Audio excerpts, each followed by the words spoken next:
Le 3e forum du réseau international des femmes de Métropolis à Abidjan est consacré à la situation de la femme pendant les conflits armés.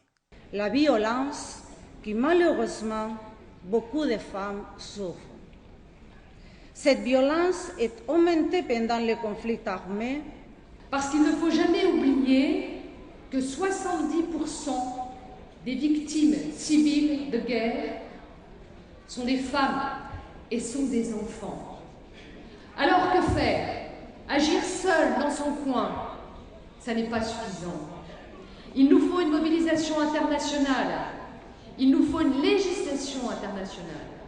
Durant 4 jours, les femmes élues locales et gestionnaires de l'intérêt collectif au sein des autorités locales métropolitaines vont évaluer les instruments et mécanismes nationaux et internationaux de protection des droits de la femme.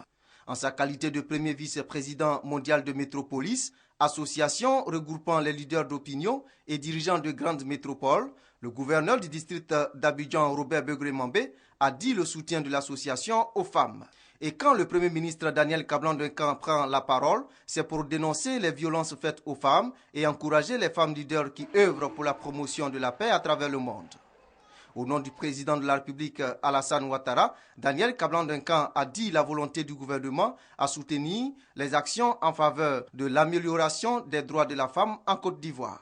C'est aussi ce qui justifie la mise en place ou la ratification par le gouvernement de nombreux instruments et accords internationaux en vue de protéger les femmes et les enfants des affres des conflits armés d'abord, ensuite d'accroître leur rôle dans les processus de résolution des conflits et de préservation de la paix dans le développement économique et social de la Côte d'Ivoire.